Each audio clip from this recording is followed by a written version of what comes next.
It's become more clear to me than ever that physical sensations and felt experience has its own wisdom and is essential to become fluent in communicating with your felt experiences if you want to optimize health and well-being and support healing. This is the Home of Healthspan podcast, where we profile health and wellness role models, sharing their stories and the tools, practices, and routines they use to live a lively life. Matthew, it is wonderful to be with you here today on the Home of Healthspan. And I know we have a lot to discuss. We were just talking about everything we wanted to get in on the show before we started recording. But before we jump into that, how would you define yourself? I would define myself as a lively healer, really focused on helping people heal and doing what I can to support their journey. That's a beautiful way to put it. And I think as we get into your own journey, that'll be a really common thread, right? Because in things that might seem disparate to other people, that healing focus really, I think, does come to the fore. So given that, I think maybe a lot of people might be most familiar with your work or have come to it through some of the books you've published. Would that be fair to say? As well as documentary? Yes. The Forks Over Knives documentary and the books. Yeah. Yeah. So can you talk about what, if we go there, sparked your interest in that side of health, right? The nutrition side and what it can do for our lives? Yeah. Like I said, I've always been drawn to a profession around healing and helping people do that. I've worked on that personally all my life. And going into the conventional medical world, the conventional medical system as an internal medicine physician, I liked parts of it, but there was something missing where I couldn't really help people the way I wanted. And doing what everybody else was doing, throwing a lot of pills and procedures at the problem, just didn't cut it for me. And at the same time, there wasn't an avenue to take that was very clear if I wanted to do something different. So most of what I've done has been through self-exploration, seeing what's out there and trying to apply the same healing concepts that I bring into my life for my patients. And that's allowed me to continue to grow and continue to support people. And it started with bringing in the nutrition, but it's really blossomed from there. And okay, so starting with the nutrition, did you have a particular aha moment? So just as context, personally, my father was a pediatric cardiologist. And as you know, being a physician, you don't get a ton of training on nutrition in med school. And at least when my father went through it, the training you did get was not scientifically accurate, right? Whatever he was taught. And so the Tim Ferriss slow carb diet, I introduced him to that. And in his 60s, he lost 65 pounds in a year, started running half marathons. And it was this wake up call of, wow, there's this whole different life that I've been missing out on because I was working on this food pyramid, just like bad principles. Did you have a similar knowing what you were seeing and saying, hey, I want to move further back? Like, I don't want to just pull bodies out of the river. I want to go up. What's putting these bodies in the river? Why was it nutrition that sparked that first step? Well, I didn't realize it was going to be nutrition, but I was on during residency with my friends who are all, doctors in training, medical residents. We all followed the Atkins diet, thinking that was what was going to make you healthy, and didn't know any better. But I didn't feel great, and even running, I was when I switched to the Atkins diet, I couldn't run very well. My stamina was down. So I knew something was off, but I didn't know what. And I read one book that I remember halfway through, I said, I think this book is going to tell me to be vegan, which I did not want to be. So I was unhappy about that. But they were making some great claims. And you'll see, I don't want the word vegan to turn people off. It really isn't about vegan. It was about removing a lot of the junk in my diet. And for a week, I tried rice and beans. And I said, okay, I don't know how to be vegan, but I can make rice and beans. I thought that's what you needed for protein to combine them. And I did this diet for a week and I thought I was going to feel terrible. And I wanted to prove to myself that what they were saying in the book wasn't true and I could go back to enjoying my life. But I wound up feeling really good. I had digestive issues, I had energy issues, I had sleep issues, and all of a sudden I felt better. And I still didn't want to do the diet, so I said, okay, how can I get out of this? And I'll say, well, you can't get enough calcium if you're not eating animal products. You need to get your milk to get your calcium. And I read about that and I said, oh, wow, it looks like you can get enough. And I'm like, damn, okay, that's not going to work. What about protein? You can't get enough protein if you're not eating animals. And I said, oh, damn, you can get enough protein. After I looked, in fact, there was benefits of actually getting less protein versus more, and the impact on your bones and your kidneys and liver. And I said, oh, this is not working out well, but I still didn't want to do it. So I said, well, I can't live off of rice and beans for the rest of my life. So it's not going to taste good. So even if it was good for you, it's not doable. And I got a vegan cookbook, and I tried to make vegan French toast. It took me 5 hours.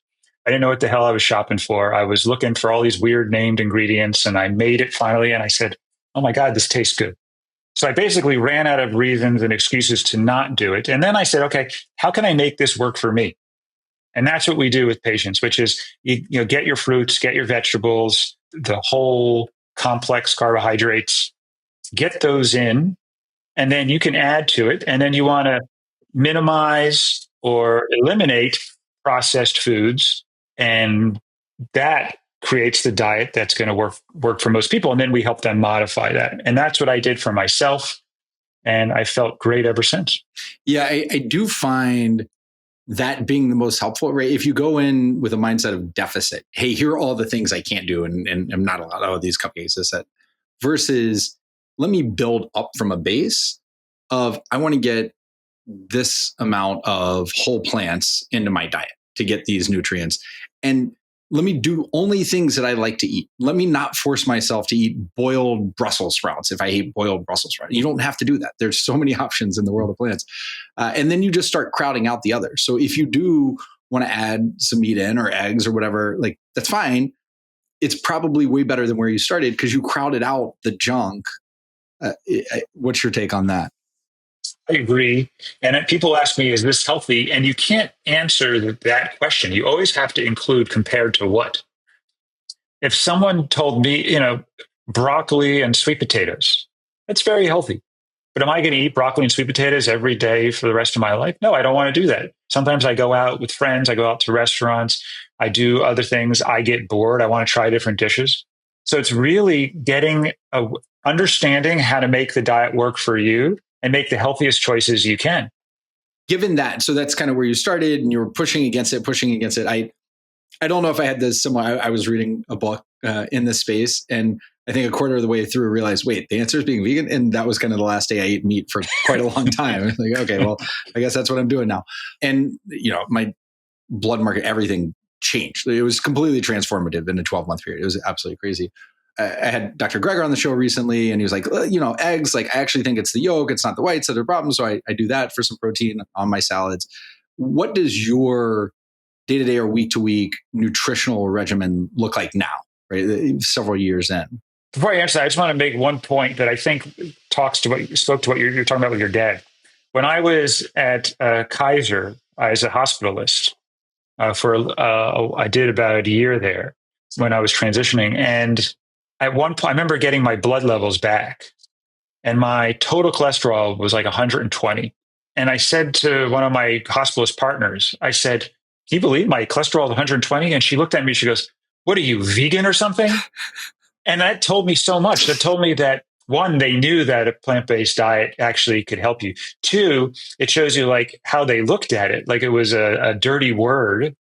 And I'm thinking to myself, you're a doctor that knows this. It's not that you don't even know it. You at least tell patients, and then they have the choice to take it or not. Don't assume because you won't do it, a patient won't do it. And I think that's where a lot of doctors won't make these changes, so they don't even bother telling patients about it. Yeah, it's a frustrating system. It's really a mess. So anyway, yeah, what was the other question? I'm sorry. I just wanted to point out that don't go to your doctor if your goal is to optimize health and well-being. Your doctors are great at dealing with acute issues and fixing broken things and problems, but not if you want to optimize health and well-being. Most doctors, I'm not going to say every doctor. Yeah, and I mean, I believe most self-aware physicians would give you the advice like, look, I'm not a nutritional expert. I got X number of hours in med school over the entire period on training. A nutritionist, this is what they're specialized in, right? Like you wouldn't come to me to change my tires just because I have doctor in front of my name. Like you'd go to somebody who does that. So maybe go to the person who's a specialist. So the question was today, right? Several years on, what does your day-to-day or week-to-week nutritional regimen look like? I mean, is it entirely whole food, plant-based, or what does it look like? That's my goal, is to be. So I'll eat my first meal around usually 11:30. So I don't like to eat first thing in the morning. It just doesn't sit well. And I'm a big fan of trusting your body and how you feel. Some people say you got to eat breakfast. I'm not. That's not how I do it. So some of my patients love eating breakfast. Some of them don't.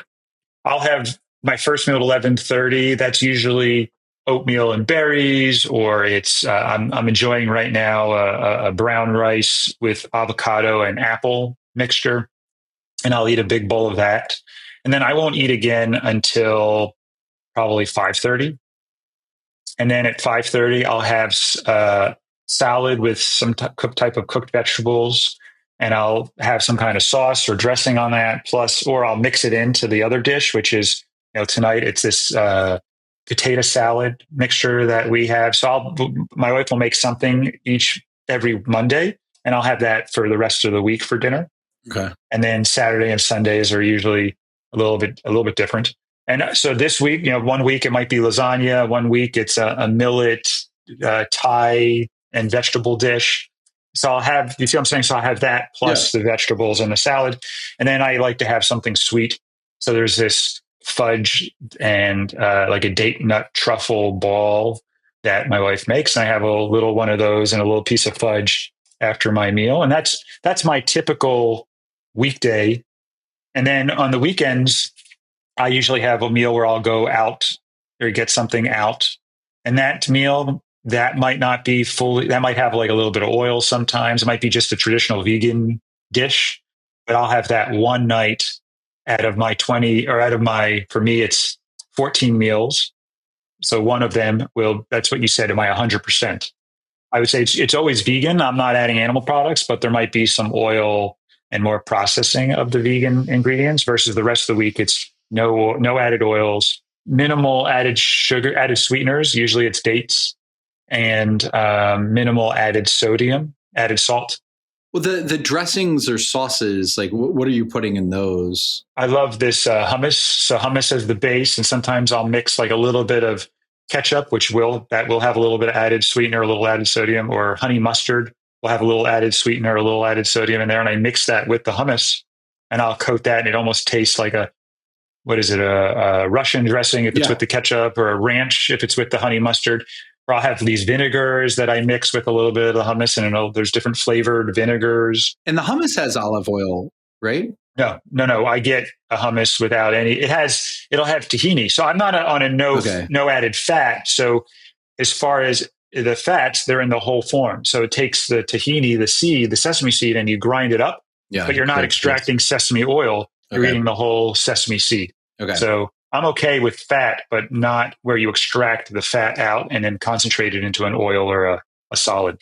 And then I have on Sundays, I really love this. We make this banana ice cream that's frozen, and I'll take this fudge that we have. And my daughter likes to help me, and she makes these little balls of fudge, and she mixes it throughout the ice cream like a Ben and Jerry's almost, where it's all spread out. And then we have this peanut butter flour that we add a little bit of soy milk to, and it becomes a liquid. And you pour it over the ice cream with the fudge balls in there, and it hardens like a peanut butter shell. And then it's like this big peanut butter shell with the fudge balls and the banana ice cream. And I used to love Ben and Jerry's, so I had to find a replacement for that. And this really works. Yeah, you made your own chunky monkey. Yeah, exactly. There you go. So yeah, you could do that. You could put pretzels in there, and you could get chocolate different flavored fudge balls in there. It's really good. Yeah, it sounds delicious. It sounds really, really good. Yeah.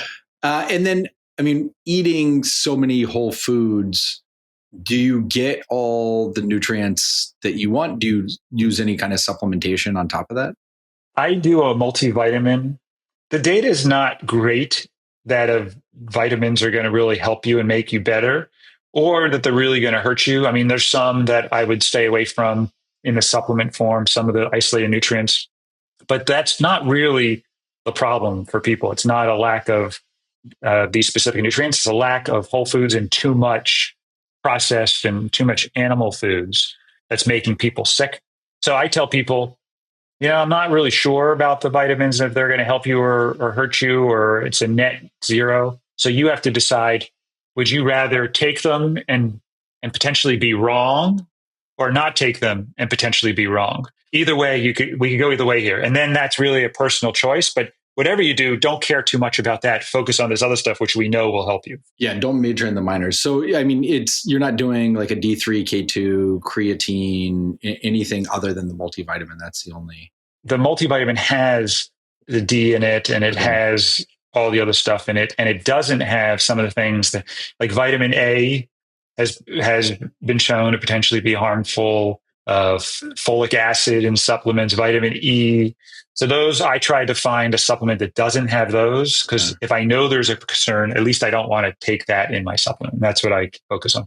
And the creatine, I've seen studies that typically it has the most positive impact for vegans, because you're not getting the same level from animal products. Is that something you've looked at all, or you don't do the creatine? Yeah, my sense, I've looked at it a little bit. And again, that's one of those that I tell people, if that's going to really give you peace of mind, or you feel like it's a noticeable difference, I ask people to isolate the variables and then test it out. Yeah. A lot of people make a lot of changes and you don't know what it is. A lot of people make changes and they think when there's a problem, they think this is for example, people, when they switch to a plant-based diet and they try to eat the same portions, but the calorie density is significantly lower.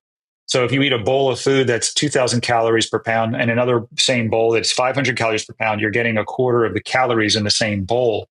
So then people will do that for a week and they'll say, my energy is low because a plant-based diet's naturally lower calorie density. And they'll think that's because they're not getting enough protein.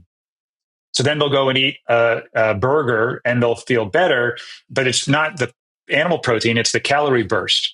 So I have to help them find those things so that they don't make the wrong conclusions and then do something that winds up harming them. I just tell them, hey, you got to eat more. We got to, or that's just an example. Does that make sense? Yeah. Yeah, absolutely does. Do you supplement with protein at all? It sounded like you didn't think. This is, I think, a problem in the mainstream plant-based world too. There is this obsession with protein that I think is hurting people. Okay. My focus is, how do I get less protein, not more? If I'm eating 100% whole food plant-based, I'm getting a ton of protein, more than my body needs, and you don't store it.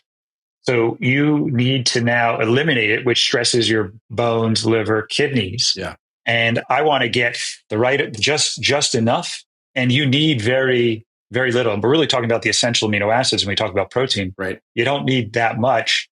And you can trust your hunger signals to get you more than enough protein if you're doing whole plant foods. But if a significant portion of your diet is coming from processed protein dilute foods, like added oils, which gives you a lot of calories with no protein, then maybe there's some benefit to some people, but not if you're eating a whole food plant-based diet and you are meeting your caloric needs, not restricting calories. Yeah. Okay. That makes sense. And, earlier you referenced being on Atkins when you were trying to run and lower energy and people dialing in, getting enough calories to move their body how they want to. Understanding nutrition was where you entered the picture on this kind of healing. How do you think about movement? Like, what's your journey on that been personally? That has been quite a journey. I started, like most people, focusing on resistance, weight training and cardiovascular. And I really ignored the balance and flexibility piece. And as I'm getting older, for long-term functionality, it has such an impact to focus on flexibility training, which to me includes balance. And I've made a real concerted effort to prioritize that, not because it's more important than resistance or cardio, but it's not recognized or it's not prioritized. So I have to really put a lot of emphasis on that. I think the way people stretch, they don't hold the stretches long enough. They don't do it regularly. It takes a lot of time to make these changes. But what I found is when I do that, I move better. I have less aches and pains. Everything from, when the muscles are tight and it's pulling the joints closer together than they should be. And then that over time is going to cause, joint erosion, or pulled muscles because the muscles are tight and they're pulling on the tendons inappropriately. and then you move funny, and then it causes a little tear. All these problems that people associate with age are really problems because they stopped using their muscles and moving their muscles in the way they should. And they're sitting for 8 hours a day. But it's not just standing. People go and get a standing desk. That's not it. You got to move and do all these motions that you don't normally do, because if you don't use it, you lose it. Yeah. It's, I mean, our mutual friend Melanie just had a recent podcast on Born to Walk, right? That it's not the standing versus it's the movement that we were made to move is really what it comes down to. And moving your joints in ways that you might not do in a natural part of your day in the society we live in. So, extending your shoulder all the way back. So what happens to people is they never stretch and get, full extension. They start going like this and like this. But then you do one movement because you're reaching for something and you tear something. You say, oh my God, I tore something. It's not because there's something wrong with you. It's because you lost this motion and then you moved it way past what it's used to doing. So we got to increase our range of tolerance, our range of movement. And that'll actually connect to a lot of chronic pain issues, which we can get into later, but how our body responds and stimulates chronic pain is affected by this as well. So this concept that I'm telling you about. So I have a lot of people that have chronic pain that will help them. And there's a multi-pronged approach. But one of those is moving your body in a way that your nervous system perceives as safe again. Okay. So and then what's interesting is stress and how being in fight or flight mode affects the muscle spindles so that they are basically keeping the muscle tighter and not letting it expand as much as it could or should.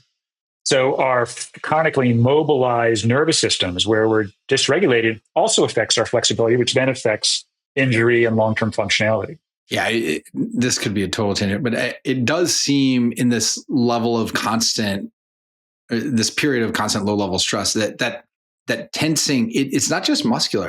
There's something kind of emotionally, I think people are tense and unable to maybe open themselves, not just physically, but also emotionally to new experiences and new environments. Just before we move off the physical point though, sorry to go off on that tangent, because I do want to jump to kind of mindset and stress management, especially with Webe Kälm next. Are there any tools you use or what does the day-to-day, week-to-week look like? Like, for example, one of our prior guests, JJ Virgin, was really big on balance. And she talked about Gabby Reese taught her do it at the end of a tough workout. Because it's when you get in trouble, it's when you're unbalanced, when you're tired. So you want to really train your body when you're fatigued to stabilize those. And so I was just curious, knowing how important that is for you on the flexibility, mobility, plus the balance, how you incorporate that in to an overall fitness. So I love all those nuances, but what I find for most people is I need to get them to do it at all. So for me, I found a system that I use that it works for me. And the most important thing is that you're doing something every day. I paid my daughter this. I said to her, I'll give you $50 because she wants to be able to do splits and straddles and her flexibility is off already. And I said, I guarantee that if you stretch every night for 6 months with me for 15 minutes, you will be able to do splits and straddles in 6 months. So she said, I'll take you on that bet. So she's doing it now with me. So we're meeting our need for connection and care and that sort of family time together, doing something that's caring for the body, and it's gamifying because she's excited to try and either she'll get it or she'll get $50. Either way, she wins. Right. So things like that, like just get it in, even though there's probably some truth to if you work on balance when you're tired, there's some benefit there. But I have a lot of people that I can't get work on at all, no matter when it happens. Yeah, I mean, I think this goes back to the point you made on nutrition. Is it healthy compared to what? So yeah, exactly. That's better than this, but this is better than nothing. And so let's go from better than nothing and not worry about perfect, maybe for that first step. Good, better, best. Good, better, best. That's what we do with food and with life in general.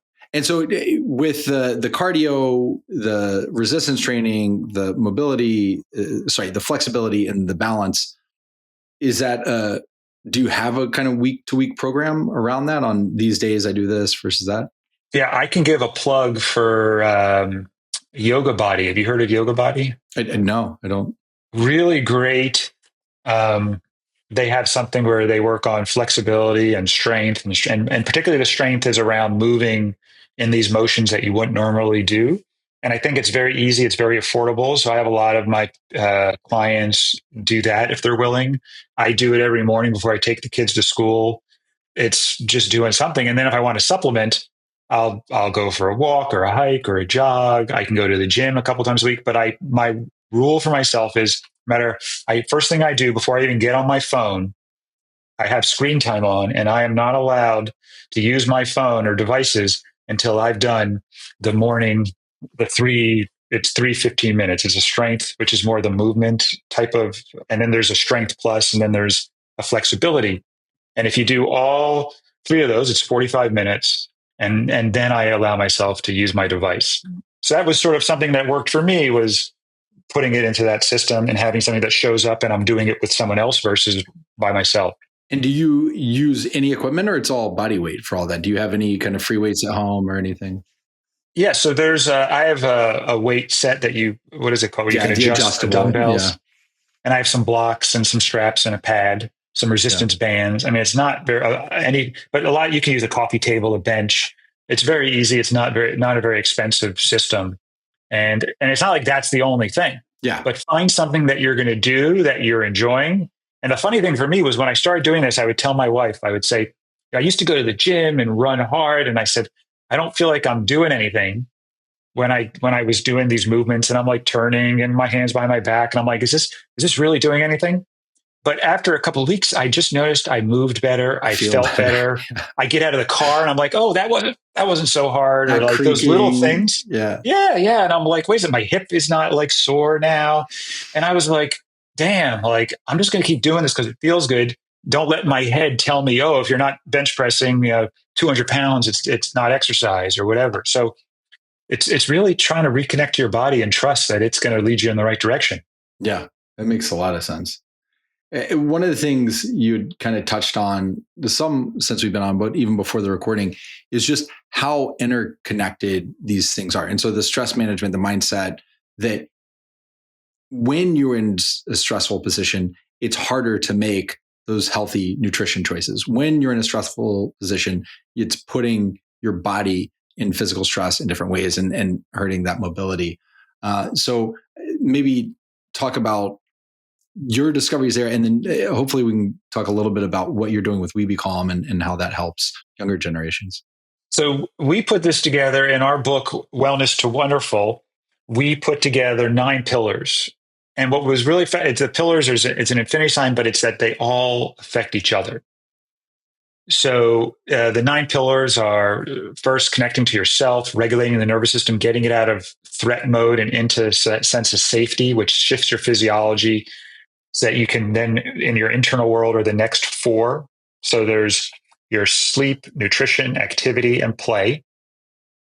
And then when you optimize and resource your internal world with sleep, nutrition, activity, and play, and you've done that connection to self, so you've gotten out of fight or flight mode and you connect to your feelings and needs and what really makes you happy, then you can connect to your external world and really experience joy, which is connecting to your family and friends, work, which is meaning and purpose, spirituality, something bigger, greater than yourself, and then the natural world, which is all of the life on this planet. And those 9 pillars, we treat them like 9 beautiful children.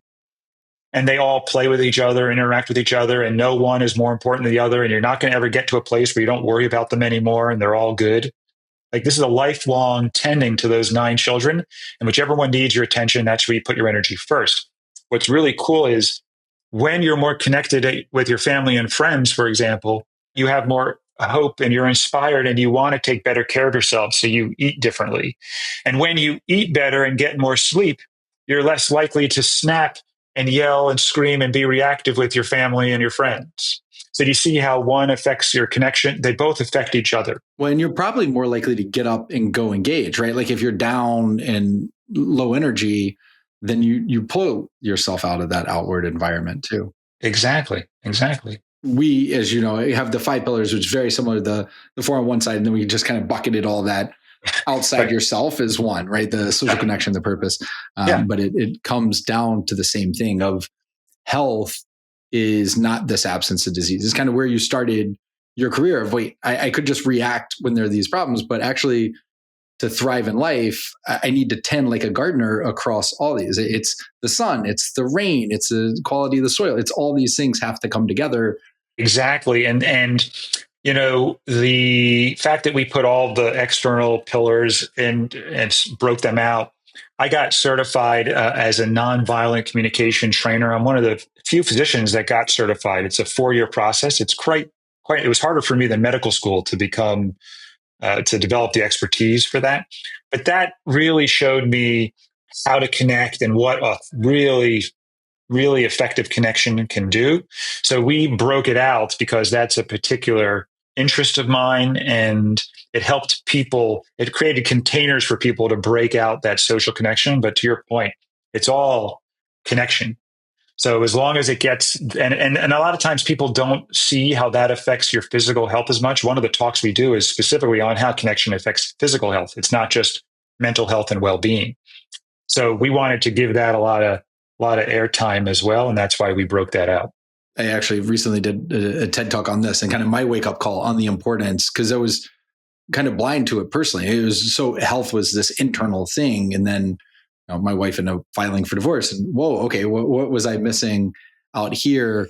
And just going into the research on socially isolated older adults have a 52% higher chance of developing early onset dementia, right? Like it really impacts all these other pieces. And so what are your day-to-day or week-to-week personal practices when it comes to this? Do you do breath work? Do you do, there are different pieces to it for sure, but there's one on the internal mindset. And then I guess there's the next piece on that broader social engagement, that outward of, hey, I make sure I get 60 minutes out in nature each day. And that's what this looks like. Let's maybe take each of those in turn. Yeah. So the first part is taking care of your own side of the street, really checking in what's going on inside your body.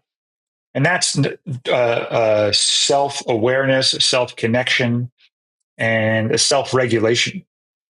And that requires different practices that are impacted by those other pillars, but they require additional things. For example, I do meditation.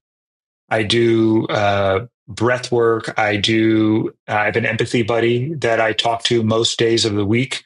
And I do internal family systems work, where I'm checking in with all of my different parts. If you're familiar with IFS, there's all different ways to connect with your body. And it's become more clear to me than ever that physical sensations and felt experience has its own wisdom and is essential to become fluent in communicating with your felt experiences if you want to optimize health and well-being and support healing. So but it's not a language that most people are fluent in, nor are they exposed to. And it's a very subtle language. Like if I said, how are you feeling now? And tell me about what's going on in your body. A lot of people can't really answer that question. Some people will look at you like you're crazy if you even ask them that question. But then if they're not looking at you like you're crazy, they'll look inside. They'll be like, oh, I feel good. I feel bad. That's it. They know good, bad. How do we build out that language? How do we become more fluent? And that process creates healing in and of itself. It's actually a really important part of healing chronic pain. Like a lot of people are focused on eliminating chronic pain, eliminating unpleasant feelings. What they don't realize is that's not as effective as actually learning how to connect to the feelings, including pain, and supporting them passing through. And that sounds a little, I don't know if your audience is going to think that's a little foo-foo or a little out there, but once we spend some time with them, it starts to make sense. Yeah, whether they think it is or not. I mean, I believe true, right? So it doesn't kind of matter the opinion. You're like, I don't care what they think. Yeah, but I think you come to it. It's interesting to hear how much difficulty other people have with it, because I thought it was just me, right? When I started this show, I'd have so many guests that were former dancers or yoga instructors, this, that, and the other. And I would ask these questions like, well, I just listen to my body. What does my body need on this? And I'm like, what do you mean? Like, and so it's this language I've really spent the past couple of years really trying to learn. And I just assumed we all knew it at a younger age and then lost it. I was this open water distance swimmer.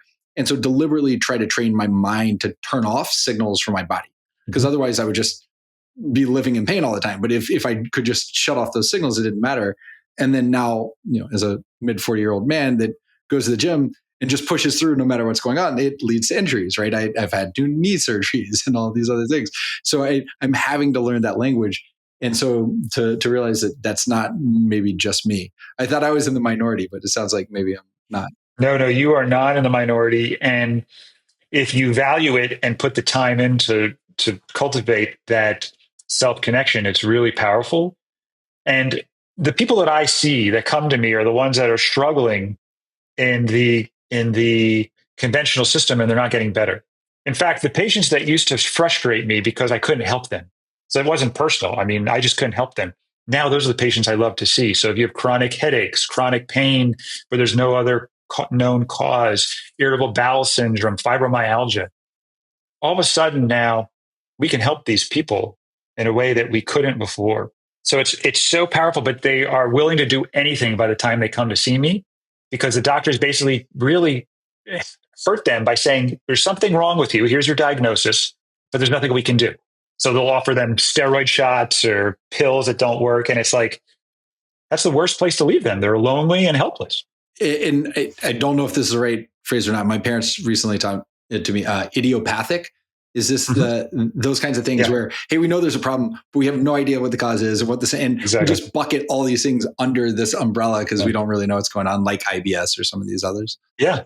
And it's like, there's this whole other area that the doctors also are not excited to learn about. I think because they're overwhelmed and it's just tough for them to fit anything else in. And they're also struggling themselves. A lot of the doctors have the problems that we're talking about, the chronic stress, the disconnected homes, the lack of self-awareness. In fact, to be a good doctor, you have to shut off a lot of your feelings because you got to be able to think clearly in emergencies. That's not the time to start feeling.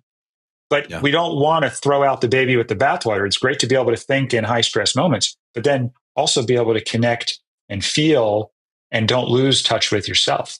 And with that feeling, that connection, the regulation, could you touch on what you're doing with Webe Kälm? As a father of a 9-year-old who's having regulatory issues, I'd love to hear more about that. So I love this tool. I have it here. It's the Webe Kälm device that my wife and I came up with, and it's a tool that forces. It was made with children in mind, but I use it myself, and we recommend it to adults as well. It forces you to slowly exhale. You can't blow out comfortably if you try to blow out fast through the tube. It also then holds a ball up when you blow out. So I don't know if you can see, but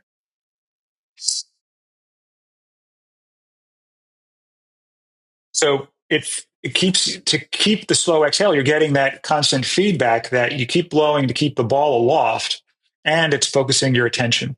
So we're taking advantage of different calming pathways, all of which have data on them around turning on the parasympathetic nervous system, which is your calming part of the autonomic nervous system. You have these pathway of slow exhalation, which is a very powerful way to turn on the parasympathetics. There's the focused attention on the ball, which is, again, another way to turn on parasympathetics. And then there's white noise that comes out the back, which is auditory regulation. And again, sort of like a white noise that also turns on the parasympathetics, which is what you want. The parasympathetics are the rest. They allow the body to go into modes that support rest and digest and reproduce. So what I do is I have every night, I tell people to use this for 5 repetitions and then do another set of 5 if you want to. But just use it before bed. And then if you want to use it elsewhere, you can, or more often you can. Like I have one in my car. And what's really nice about this is you see it on your nightstand, which gives you a reminder to do it. And it's training you to turn on the parasympathetics, and it's training your body to know what to do and what that feels like. And if you do it over and over again, what we do is we tell our kids, can you take a Webe breath? And they immediately now, during the day, and they don't have to have the device in their hand because they've trained themselves. And immediately, when they hear the word Webe, we do a lot of this, it's association.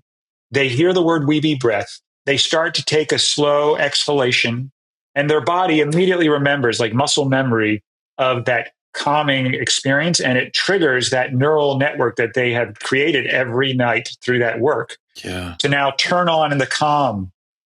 And it's so powerful and so easy. But the key is to use it every night before bed and to give them that feedback. Because if you give a child or even an adult, this makes sure they're doing it right. So it trains the body to do a correct process. And it's so effective. Yeah.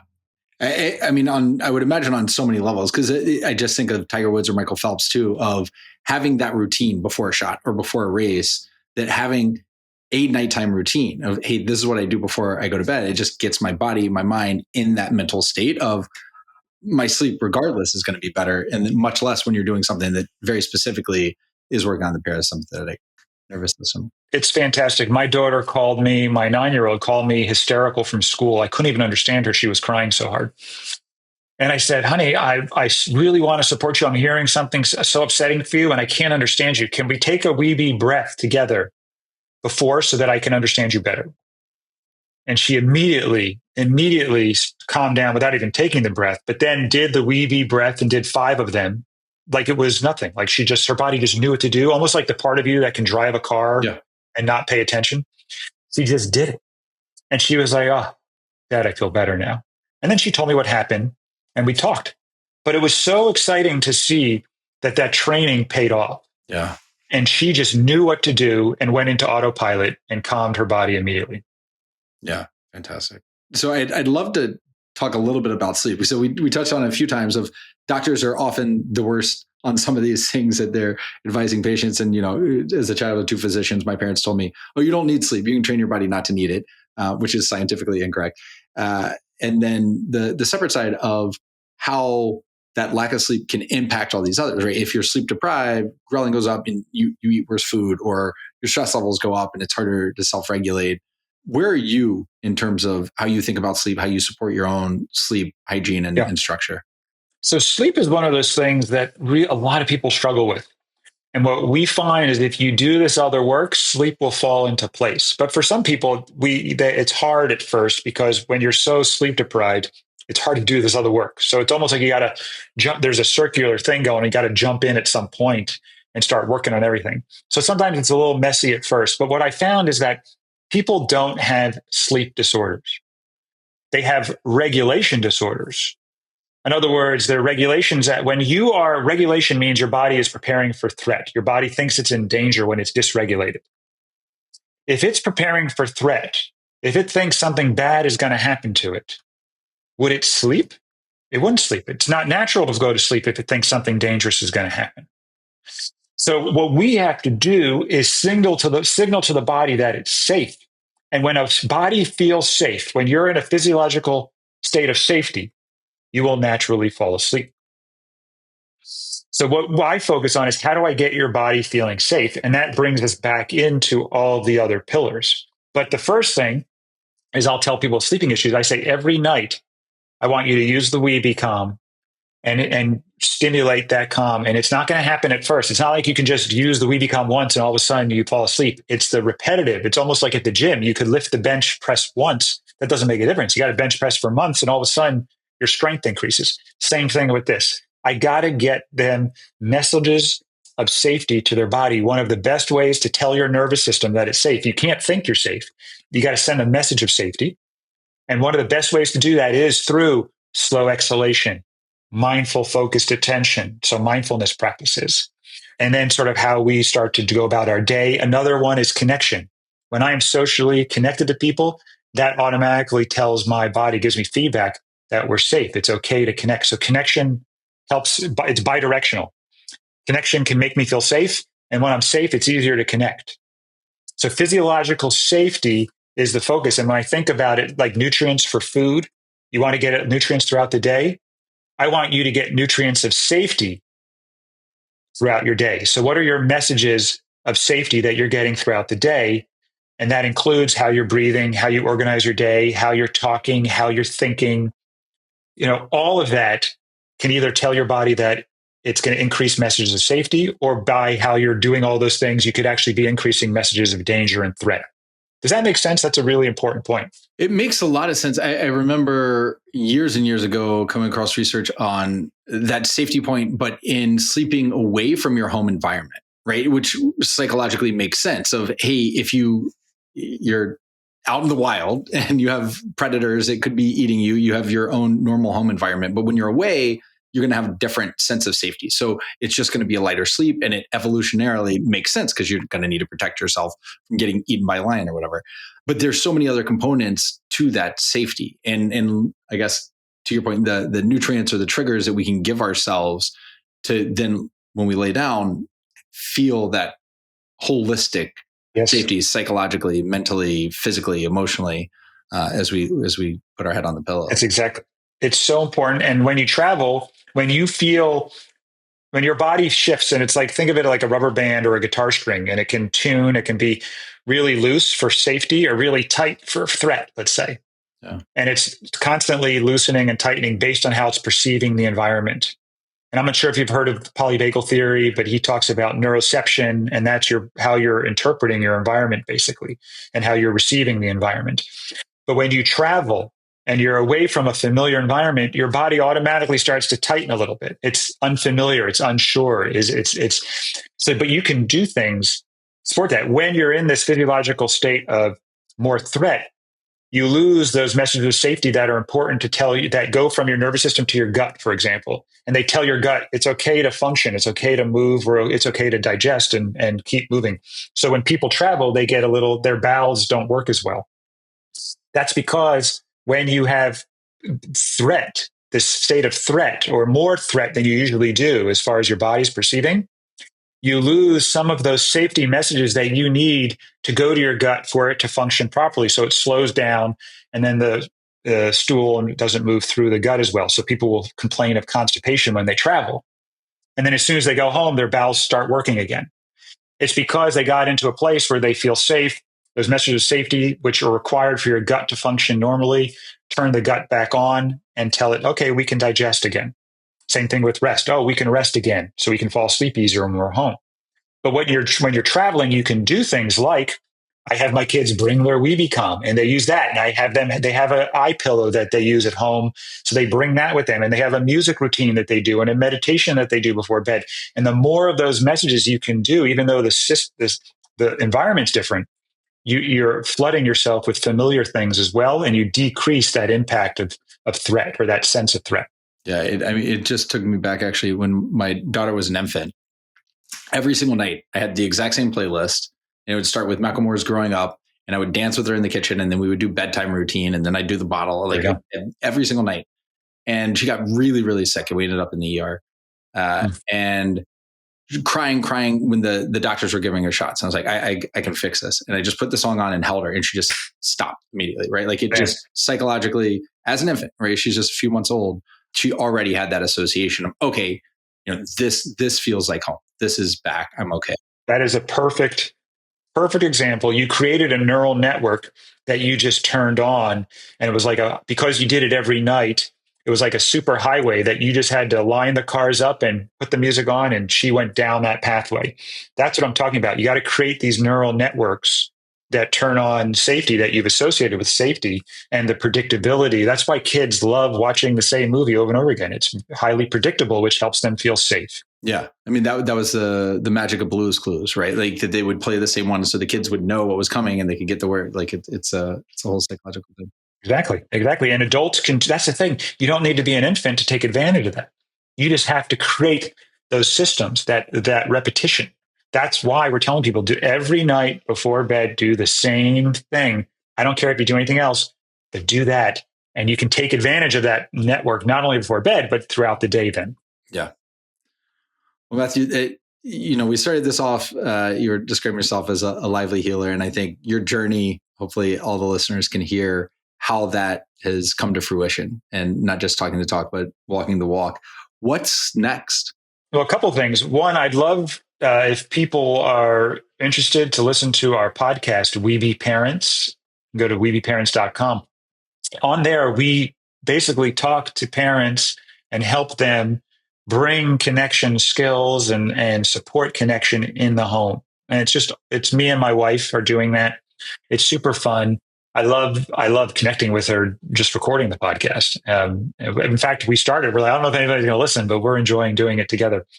So that we're going to do more of. And we are in the process of launching an application that is a coach using AI to help people connect and improve connection in their relationships.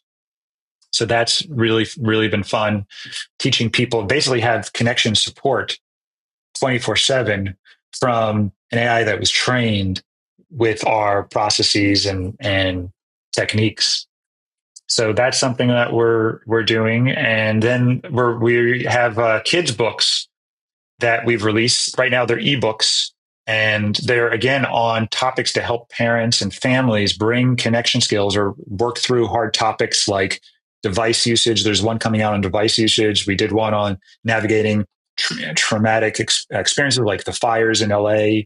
We have one on dealing with shame and self-worth in children and how to navigate that more effectively. So all these things are geared towards helping families connect and heal. It's amazing. As a father, as a parent, as an individual working through all these things myself, I thank you for your work. And thank you so much for coming on the show today to share all of this with our listeners. Oh, well, thank you for having me. I really appreciate your support. Thank you for joining us on today's episode of the Home of Healthspan podcast.